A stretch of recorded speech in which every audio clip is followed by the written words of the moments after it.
Chers auditeurs, auditrices, bienvenue dans ce podcast intitulé L'organisation du cœur. Nous sommes dans l'épisode 3 qu'on intitule Je ne suis pas mes pensées. Dans la précédente émission, nous avons vu que le chemin pour atteindre son but fondamental, c'est-à-dire la joie, passe par la capacité de lire en soi. Aujourd'hui, nous allons approfondir le sujet. Lire en soi est la première étape pour maîtriser la loi de cause à effet. La loi de cause à effet signifie que c'est nos pensées qui déterminent nos comportements et l'essentiel de nos résultats. Nos pensées se situent sur le plan de la cause. Elles génèrent nos sentiments, nos actions, et l'essentiel de nos résultats. Tout ce qui vient après la pensée se trouve sur le plan des effets. Cette loi est décisive, car pour changer notre vie émotionnelle, nos actions et l'essentiel de nos résultats, il faut travailler au niveau de leur cause, au niveau de ce qui les génère. Toutefois, pour maîtriser cette loi, il faut d'abord devenir un observateur. Maîtriser une loi, c'est pouvoir l'utiliser pour arriver à son objectif. Ce n'est pas juste la comprendre.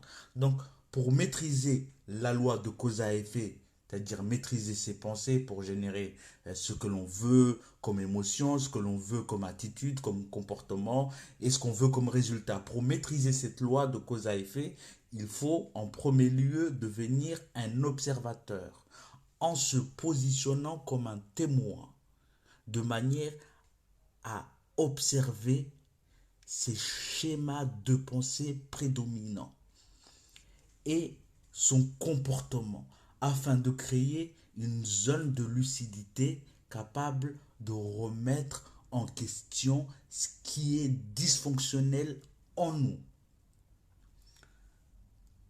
Avant de remettre en question ce qui est dysfonctionnel en nous, il faut d'abord, comme je l'ai dit, devenir un observateur et se limiter à être un observateur.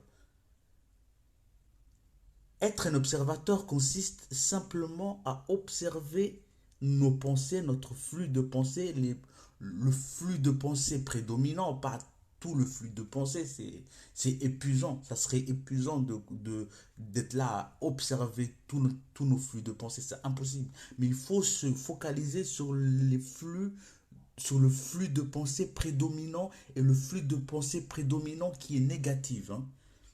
Parce que c'est ça qui va attirer plus notre attention. Être un observateur de ce flux de pensée prédominant et négatif, c'est être un observateur qui est dans le non-jugement. Vous observez sans intervenir, sans succomber à cette impulsion de vouloir changer les pensées négatives. Il faut juste observer, s'habituer à regarder ses pensées, la manière dont il forge et influence nos émotions et la manière dont il forge et influence nos décisions, nos comportements, notre attitude au quotidien. Une telle personne est désagréable avec moi et cela génère une attitude. Waouh, je me comporte d'une telle manière. Eh bien, je regarde cette attitude. Je fais attention à l'émotion qui est en moi. Je regarde la pensée qui a généré cette attitude. Ah, je me dis, ah, cette personne n'a pas le droit d'être désagréable, c'est injuste. Donc, puisque c'est injuste, ce qui est injuste génère en moi de la frustration. Donc là, je ressens de la frustration. Et je regarde mon comportement. Qu'est-ce que je fais? Est-ce que je fuis la situation ou est-ce que je suis en réaction face à cette situation? Il faut juste regarder le flux de la loi de cause à effet. La pensée qui a généré l'émotion et l'émotion qui a généré l'attitude, le comportement, l'action. Il faut juste regarder avec le recul, la curiosité d'une personne qui regarde un documentaire. Pourquoi une telle démarche? Parce que même si en théorie, on est convaincu que nos pensées sont à la source de nos émotions et de notre attitude, le fait que l'on vit dans un monde où ce qui est important, ce qui est essentiel, c'est ce qui se passe autour de nous, en dehors de nous, eh bien, on n'est pas habitué à être attentif à ce qui se passe à l'intérieur de nous. On est incompétent dans le fait de regarder ce qui se passe à l'intérieur de nous. Donc, pour, il faut d'abord avoir cette capacité à regarder à l'intérieur de nous pour après pouvoir intervenir et changer ce qui se passe à l'intérieur de nous. Cette méthode d'être l'observateur nous permet de prendre du recul par rapport à nos flux de pensée. Par l'observation, on installe une distance entre les pensées et nous. Les pensées ne sont pas nous. Ce sont des objets à l'intérieur de nous, de notre conscience. Les pensées sont des informations, de la data. Ils comprennent tous les conditionnements issus de notre entourage, de notre culture, nos croyances. Notre cerveau est un dispositif d'enregistrement. Il a enregistré tous ces pensées-là. Quand, par l'observation continue, nous arrivons à nous distinguer de nos pensées, on peut alors petit à petit apprendre à les choisir. Quand on arrive à choisir nos pensées comme on choisit nos vêtements, ça a un degré de puissance énorme. Hein? On pense alors de manière délibérée. Mais avant cela, on pense par défaut.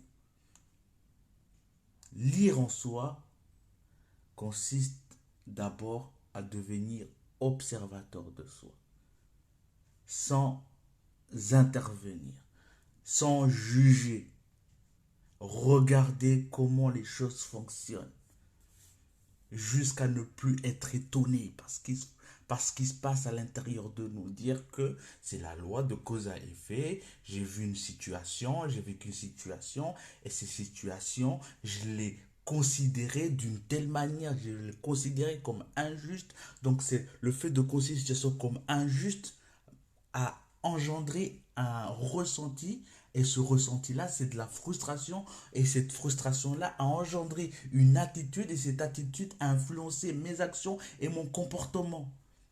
Donc c'est un algorithme en fait.